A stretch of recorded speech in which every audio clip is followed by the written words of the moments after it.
For that, and appreciate all the musicians and the thought they put into it in each service, how they try to have a theme that they're going by to help us to know what our focus is for the day on worshiping our God, and it's an important aspect of our worship. And a lot of times people think worship is just singing and praising, and that's not true. There's many aspects to worship, and so music is one aspect of that. Giving the offering is another aspect of that. Applying the teaching of the Word of God is another aspect of our worship. And living your life to glorify God. All this is part of saying, God, you're worthy of me surrendering all to you. We are not worthy. He is. And I have to get my mind wrapped around that I'm here to honor and serve my God, not myself. Now, sometimes we enjoy serving God. Sometimes we don't enjoy serving God.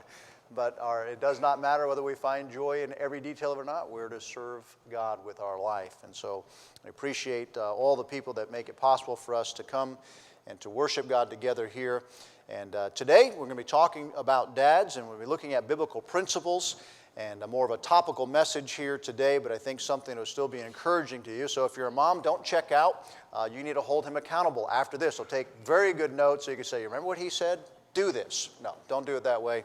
And then some of you young people, whether you're a teenager or 20-something, single and loving it, it doesn't matter. You want to take these notes to heart for your future. And you young single girls, this is what you want to look for in a man someday. And I mean a man, not a young immature brat. I mean a man who will guide you and help you in your spiritual walk as a Christian in marriage. And so I'll just give you just a brief background to my own personal story, and not that I want to inject myself into this, but it's very easy when you talk about topics, especially fathers. My dad, whom I love dearly, got saved later in life. He came back from Vietnam as an alcoholic. He would tell you his own testimony. Our family split apart when I was about 4 or 5 years old. I have a mother that I love dearly as well, and she got saved later on as well. And so I grew up in an unsaved, unchristian, non-Christian environment, although we did attend Roman Catholic Church. I attended Roman Catholic school, so God was definitely present, and I understood some of the concepts. But my dad's dad died when he was 6 months old. He did not have a father to influence him all those years growing up in a rough part of Louisville, Kentucky. His brother, his older brother, who was into a lot of stuff, was his father figure. Now think about that. Many of you have a very similar story. Nobody was there to direct your dad, perhaps, or even some of you, it's generational. It could be a granddad and a great-granddad. Nobody was there to direct them. Now they get married or they have a child, and what do? There was no one to coach them on how to treat a woman properly. There was no one to coach them on how to raise a child properly. Some of them have done very well adapting to that. Some of them have been students and try to learn that. Some have failed miserably, as their own parents have. And they just, you turned out, some of you, because someone else was influenced. Maybe you had a very strong and godly mother or some other person in your life, and over years, through your own failures and mistakes, you just figured it out. But yet we have to understand there's Bible principles that can guide us. Whether you had a good godly father or not, you as a man need to take the responsibility and understand God holds you accountable now. It doesn't matter who or what happened to you growing up. It is your responsibility to be the man that your wife and your children need, no matter what your situation is about marriage. This is something very important for us as men to learn and to grasp onto, because God's principles are always understandable and always clear and always best. I mess them up. You mess them up.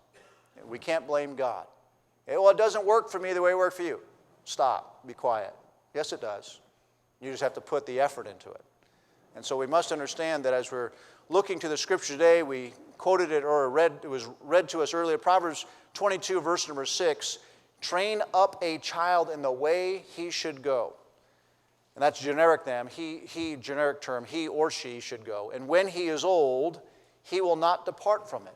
It's been a confusing verse to many people down through the years. Say, Pastor, we trained our child. We did everything we could. We've had him in church. We had him in Sunday school. We did this and that. Listen, the idea is that your child's not going to be perfect because you are imperfect as parents. It does not mean your child may not wander for some time.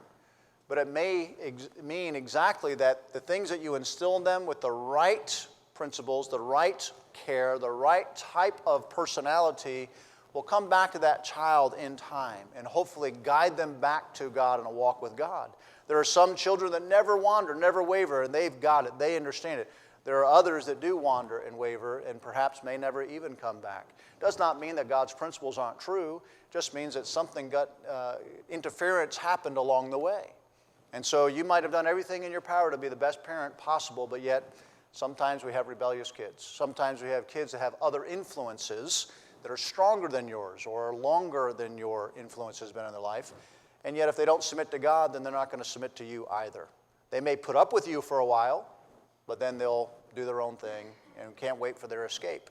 And sadly, they'll repeat the process in their own life and hurt other people and just never learn, or maybe they will someday. And so you always want to have the opportunity to give chances and welcome people back and try to give them the opportunities to correct things. But this is a principle in the Word of God that if we do focus the emphasis on a balanced training of our children, when they are old, they will not depart from it. And so it's a wonderful principle, but it's something that sometimes we try to look at everything as black and white, and it's not always black and white. There are some gray areas that we don't quite understand what comes into a child's life that may change, and their filter may be a little clogged with other information.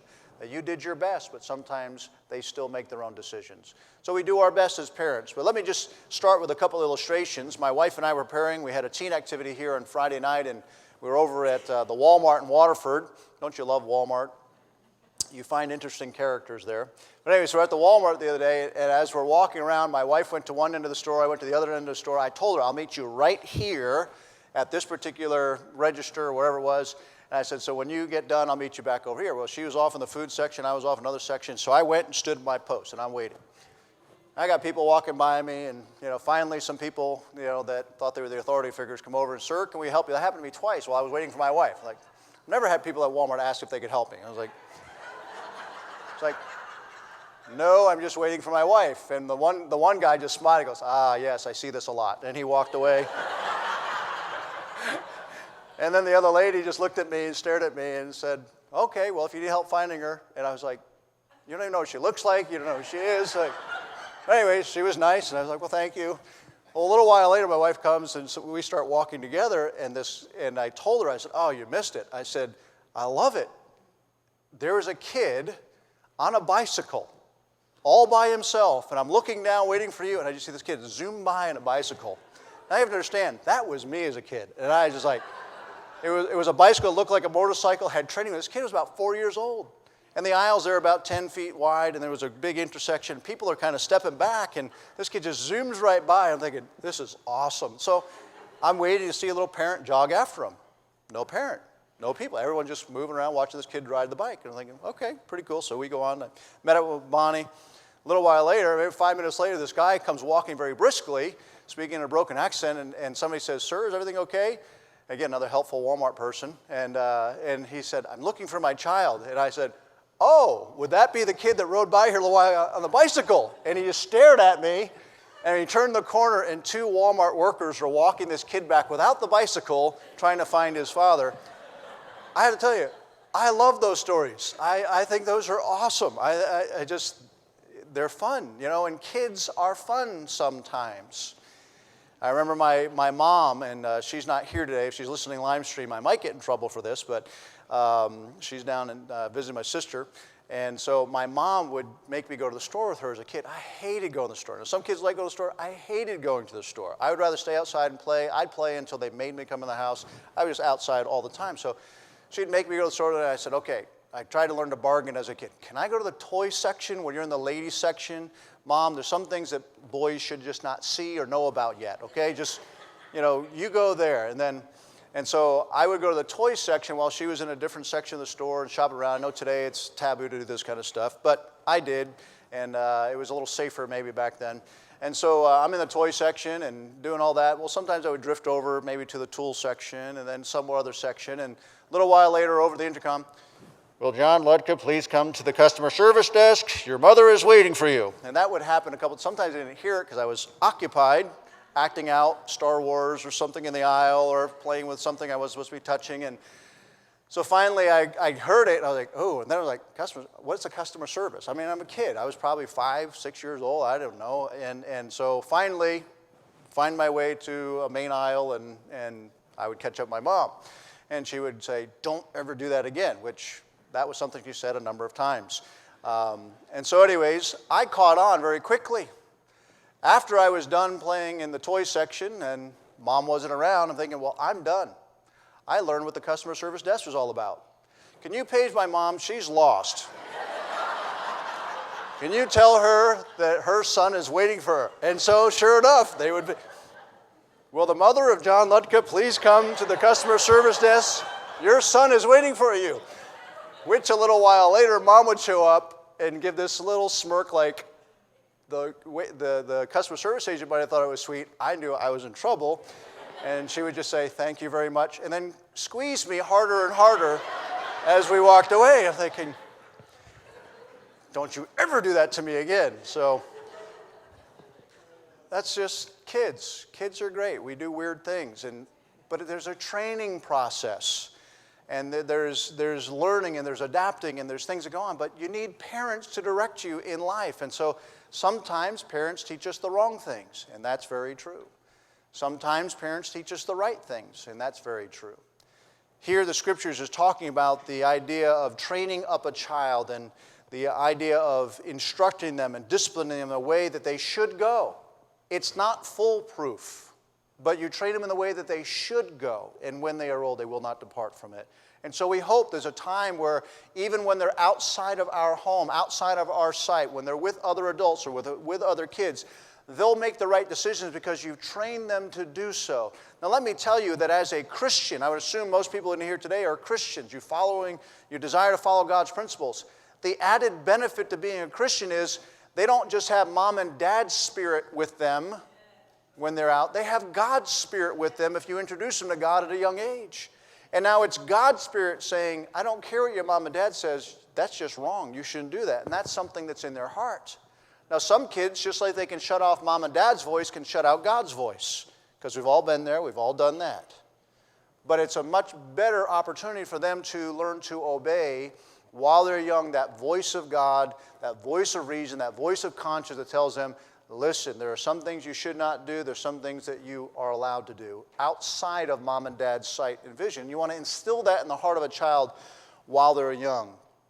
Well, let me just give you the first of 3 main points. First of all, dads, listen, we need to learn to embrace the challenge of fatherhood. Embrace the challenge of fatherhood. As Proverbs 22 says, train up a child. Being a parent is a wonderfully terrifying, exhausting, rewarding experience. It really is. It's all those things and more. There are many things to fear in this life. Rabid bats, right, Miss Lavini? We did a mission trip and a bat found a fondness for Miss Lavini. Venomous snakes, those are things to be feared. Large spiders, the boogeyman, the chupacabra, Sasquatch, and parenting. All those things are things to fear, right? So some of those are exaggerations, but you understand. We fear the unknown or what's out of our control many times. I remember when our firstborn son, Jonathan, and I appreciate my boys coming back today from their serving up at a camp, and it's good to have them home for Father's Day. But Jonathan, my oldest, I remember sitting in the hospital in Long Beach, California, and as the nurse wrapped him up like a little taco, a little burrito, and handed him to me, I unwrapped him so I could look at his features, his toes, and his hands, and understood the gravity that just befell me as they put that little 8 or 9 pound baby in my arms, and realized this is real. He can't go back. This is now my life. I am a dad. And it was a very sobering moment, and it almost like I got arrogant. As we were leaving the hospital, as we were going, I'm a dad, don't mess with me. You know, I have arrived. This is another part of my life where I'm in charge, I'm in control. And my wife quickly corrected me on certain things. But anyways, we try our best, but we realize these are times of our life where we need to embrace the challenge. And whether or not you grew up in a home that you had a good father, Men, you need to study and you need to learn. There's a great verse in Peter, 1 Peter chapter 3, verse number 7. It tells us to study our wives so we can dwell with them. I say study. It's dwell with them according to knowledge. That means watch them, observe them, study them. And likewise for our children. I think I have learned more from my 5 sons than they have learned from me. I'm just saying, as my observation. Looking back at my childhood and looking at the things that I got into and got away with because there was no dad present, the things that I got in trouble for, the things that I would get away with that nobody knew about. Sometimes they found out, but I look at my boys and by observing them and watching them and understanding how they have grown, it's taught me so much about this life and about the preciousness of just caring and taking care of people. And so when we operate in the realm of fear, we are prone to make poor decisions. We are very prone. If we operate in the realm of fear, we are prone to make poor decisions. Guys, embrace fatherhood. Embrace the challenge of being a father. You may fear certain things, and now we wouldn't say it that way. We're too macho. I'm not scared of a little kid. I'm not scared of being a dad. Yeah, we are. There's certain things that scare us to death. There's certain things. The responsibility financially, the responsibility of insurance, the responsibility now of caring for their mother, the responsibility of all the things that go along with now making sure this child makes it up through life. You should be somewhat fearful, but I don't mean fearful as scared, but you should have a respect for this. You should have a real desire to make sure this child turns out the best. And my goal for my kids, and my wife and I want my kids to excel everything I've done in life. I'm not going to push them in areas they don't want to go, but I want them to excel what I've done. Spiritually, I want them to excel me spiritually. Knowledge of God, I want them to excel. Sports, if they want to go that route, I want them to excel. Arts, whatever it might, I want them to excel. Why? That's the heart of a father. He wants their kids to excel. He wants them to do well. And that should be something that you embrace the challenge of that. And don't be fearful of embracing the challenge of raising your kids to the glory of God. Fear can cause us to shrink away from our responsibilities. I've seen it. Listen, I've been in the ministry 30 years now. I know I look really young, but I've been in the ministry for 30 years. And you have to understand, I have seen so much. I've seen fathers there, but absent. And I'll say, and I'll use it as a fear of getting too close because they weren't loved as kids, and they don't know how to express love to their kids. Listen, dads, your young boys need to hear dad in his grown-up voice and his big burly arms, or even if you're not that big, hug him and say, I love you. You're my son. That does so much for the security for your young man or your young woman that's growing up in your home. They need to hear that. They need to understand that's real. And they're getting a perverted view of love from the world, from the locker room, from the submarine, from boot camp, from every other thing out there. They're getting a perverted view of love. You, as a father, need to embrace that challenge of saying, son, I love you. It may feel awkward for you, Dad, but you need to learn to get over that awkwardness because this is a very important thing for you to express to your child that you love him and that you care for him and you'll always be there no matter what they do, no matter what they get into, no matter what happens. You will be there for them if they need you. You may be there to correct them. You may be there to punish them, but you may also be there to just say, I love you, we'll get through this somehow. You're just there. Young men need that in their life. And so we understand that fear can cause us to shrink away from our responsibilities. Fear can cause us to be defensive. A dad sometimes that maybe has too much of an ego, too much pride, even though you may be right. If your child challenges you, it could be a 2-year-old child that challenges you. It could be a 5-year-old. It could be a 10-year-old. It could be a 20-year-old. It doesn't matter. But if they challenge your authority, sometimes we take it too personally and we overreact. That's not a time to overreact. Time to take a step back and say, okay, where have I failed to communicate properly? Where have I failed to communicate? Something's not right here. What else is going on? My wife, through the years, has, before I've had to discipline the boys, I've learned to go to her and say, am I missing anything? Is there something you can fill me on here? She goes, nope, they need it. Go for it. Other times she says, yeah, you don't understand what's gone on the last couple days here. You've been gone, and they have had this and that. That helps a lot. Now I can counsel before I discipline, and sometimes the discipline would change in the severity because of knowing the whole story. But if you're an overreactive parent, you can squelch a child's spirit very quickly, and they could become very rebellious against you because you've overreacted. And there's times where you have to go as a parent, be a big boy. Sorry, Dad overreacted. Would you forgive me? I blew it. I shouldn't have talked to you that way. I shouldn't have, done whatever I did. I should, listen, these are important. You're now developing the next generation of parents. If they don't learn from you that, hey, it's okay to admit you made a mistake. It's okay to admit that we're not perfect. It's okay to talk things through. It's okay to get the facts before you overreact. Who are they going to learn it from? Who are they going to learn from? Not Hollywood. They're not learning it from the media they're watching, the things they're observing. They need to learn it from godly men who will be willing to take the time and not be so defensive. Fear can cause us to attack. Fear can cause us to shut down. Just avoid everything. The wife says, honey, I really need you to be more involved with the kids. And you could just kind of pull away and say, well, I've got my own problems. I've got my own thing. Stop. Be a man. Do what you need to do as a dad. Get involved. There's no excuse. You need to make sure that you're involved. You can be tired, but you need to still be engaged as a father. Fear can cause us to say things that normally we would not say. So we have, first of all, embracing the challenge. Secondly, I want you to notice, execute the charge. What's the charge? Proverbs chapter 3 now, verses 5 and 6. Proverbs 3, 5 and 6. Trust in the Lord with all thy what? Heart. And lean not unto thine own understanding. In all thy ways acknowledge him. That's God. And he, God, shall direct your paths, Dad. If you really are trusting in the Lord with all your heart and you are not leaning on your own understanding, maybe it's understanding that somebody else taught you, maybe you've learned from the wrong sources and the wrong resources how to be a parent, or maybe you've learned from your dad who is abusive, or maybe you learned from a lack of a father, maybe you learned from the locker room how to be a man. Listen, don't lean under that understanding.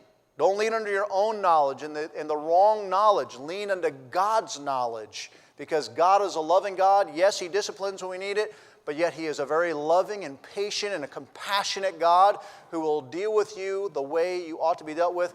It's imperative as a parent that we spend time in prayer for your kids. Name them by name. God, you know their personality better than I do. How do I deal with this one's personality? How do I direct them in this life? How do I help their mother? How do I build up mom in their eyes? How do I go about with maybe their teachers and their friends and observing these things? You say, man, that sounds like a lot of effort. Yes, it does, doesn't it? That's parenting.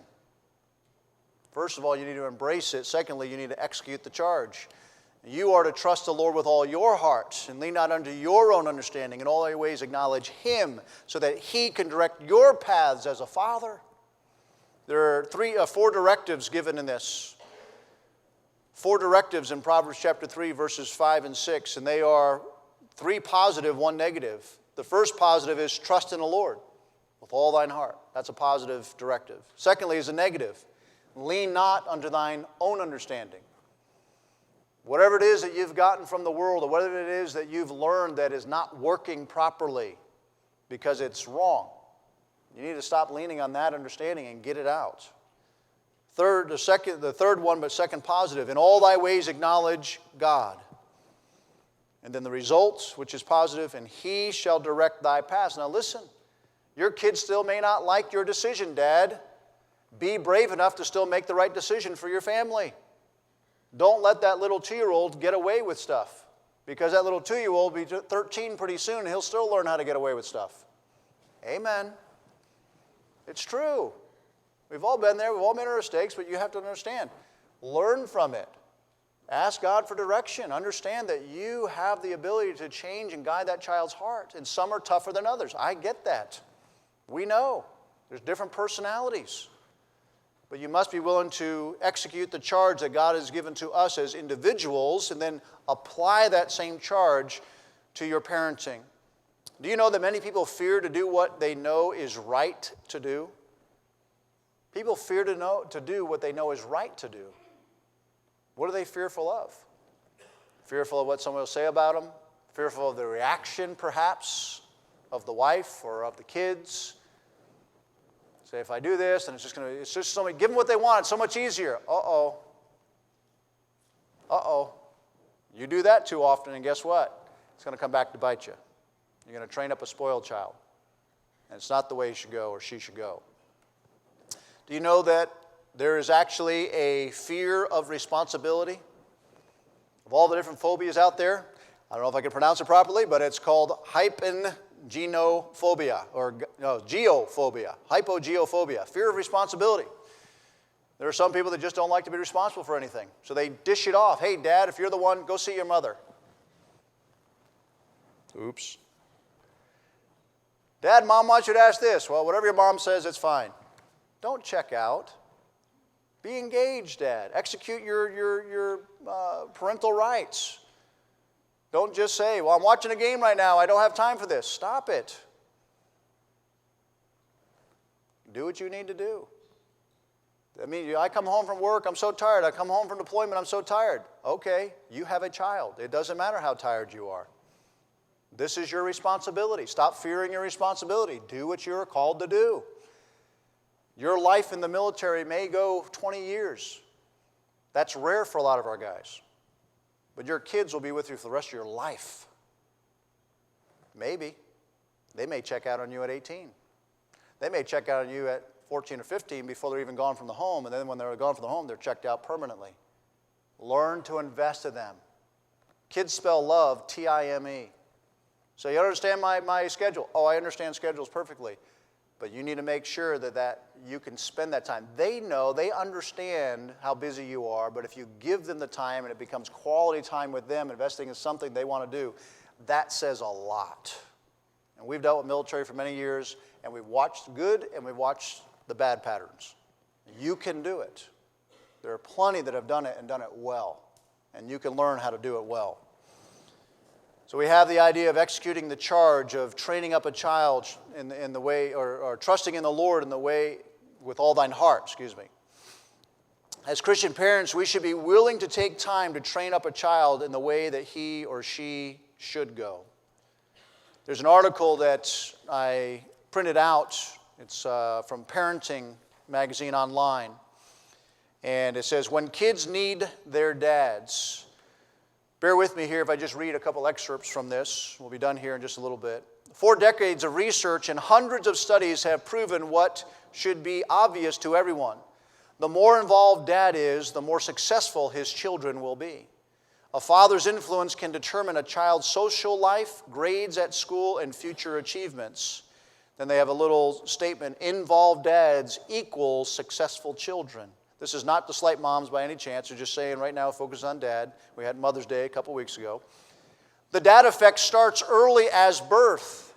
A review of studies by the Father Involvement Research Alliance shows that babies with more involved fathers are more likely to be emotionally secure, confident in new situations, eager to explore their surroundings.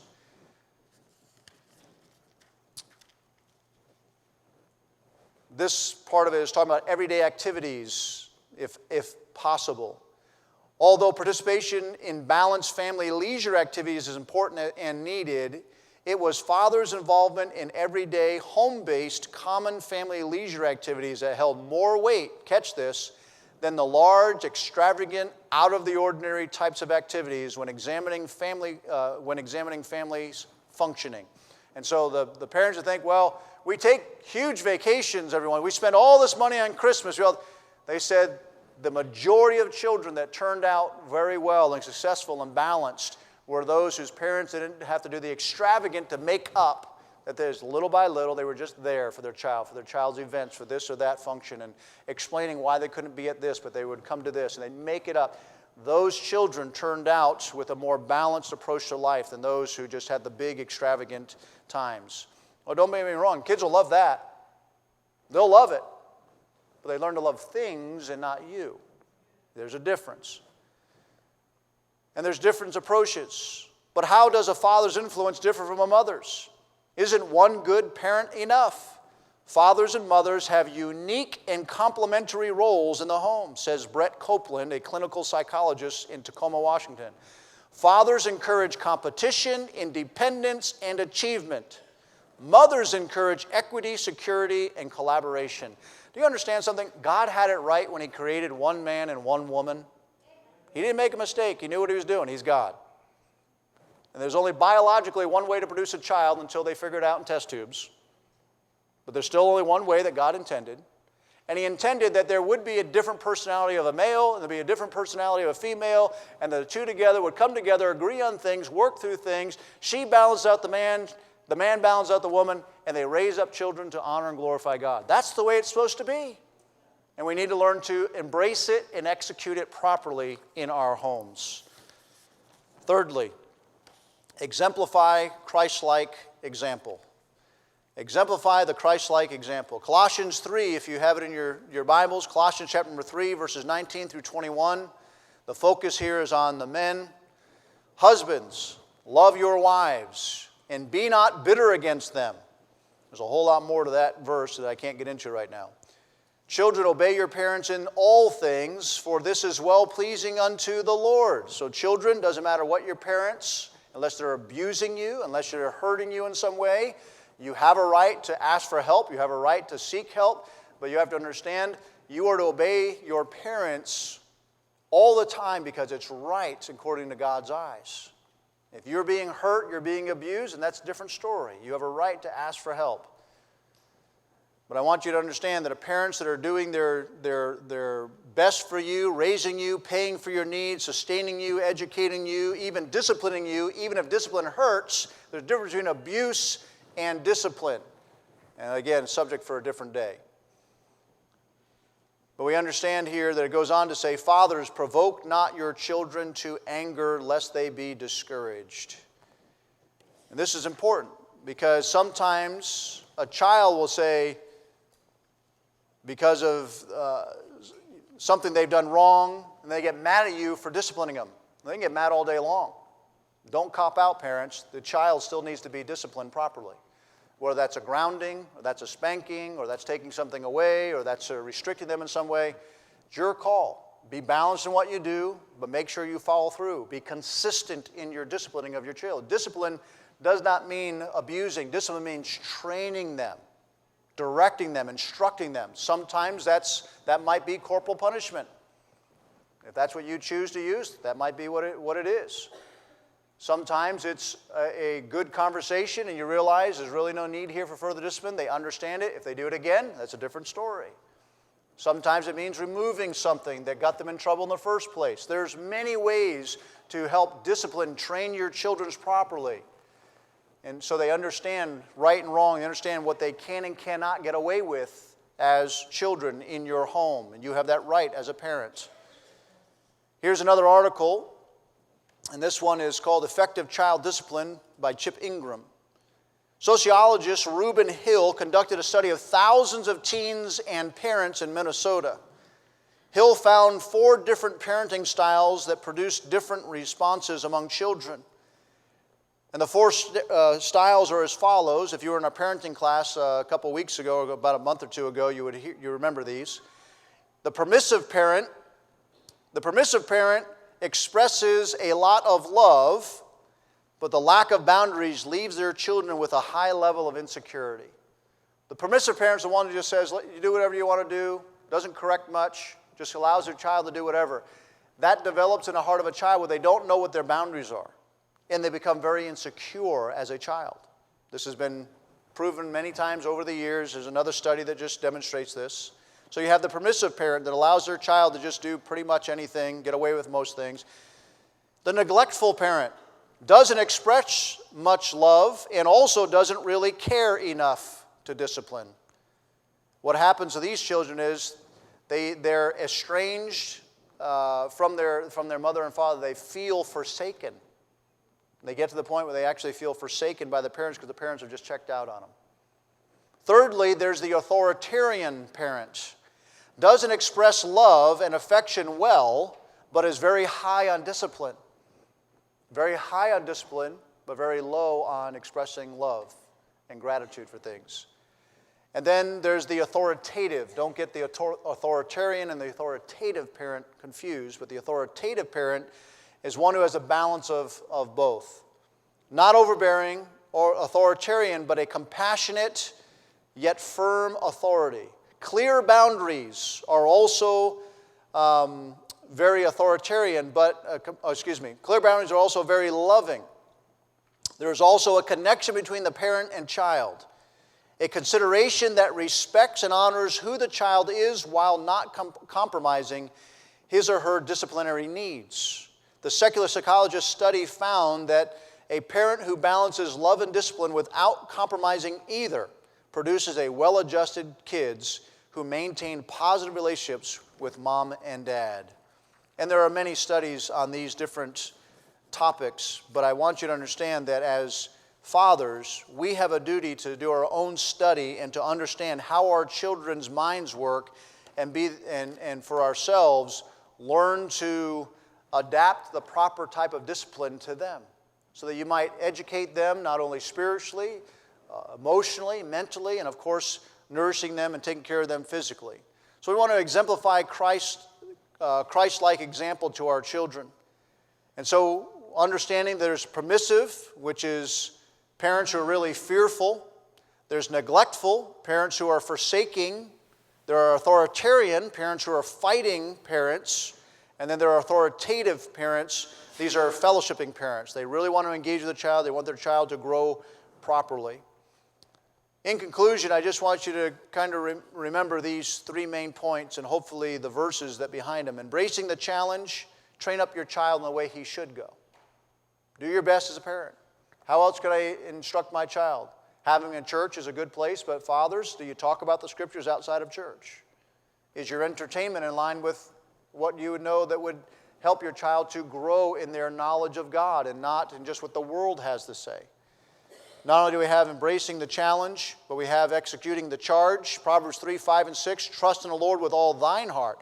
Lean not unto thine own understanding. In all thy ways acknowledge him, and then allow him to direct your paths. If your child watches you, dads, make good decisions, they'll glean a lot from that in their life. They will learn from how you have made decisions. They'll learn from even your conversations around the dinner table. They'll learn from how you directed the family, maybe even on trips. Maybe it's chores around the house. They'll learn so much from you if you'll just spend the time and understanding you're always teaching. Dads, there's never a moment you're not teaching. You are always teaching. The road trips, the days to the park, the cheering them on at games, the going to the school functions, whatever it is, you are always teaching your child. And he's watching, she's watching. And then finally, the exemplifying Christ-like example. Back in Colossians 3:19, husbands, love your wives. I've said this many times. The greatest gift for any child is for a husband to love his wife. Your child will grow so much, they'll feel so secure, and they will learn so much from you how to treat a woman. Listen, you young ladies, you better hope that your future husband has got a good dad who's treating your future mate's mother well, because that'll be what how he'll treat you. They learn by observation, and you want to, as parents, make sure that we're being effective at teaching and disciplining our children, raising them to a place that would make them prepared for the next generation. We have it. What have we had the last couple months? We've had, 5 new babies? We have a total of 7 or 8 that are coming. This is amazing. That's the next generation. Dads, we've got a big job. Learn to take on this challenge and learn to be a godly example to your families. Father, thank you for this time. We thank you for your love for us and for your great wisdom that we can gain from the stories and the scriptures and even some of these simple principles. But Lord, how we apply it really is what we believe. We could walk out of here today and say, good points, and just go on with our life. Or we can go out of here today and say, you know what? Here's some things I need to start executing today. Here's some things I need to start applying today. Please, Lord Jesus, help us to apply your word so it doesn't fall on deaf ears and deaf hearts. May we apply it to our life so we can be better equipped. Even if we've made some serious mistakes, there's still time to make them right. Even if the others will not receive what we say, sometimes it's still worth it to go through the motions so it's on their lap and not ours. Help us to do what's right in your eyes. With our heads bowed.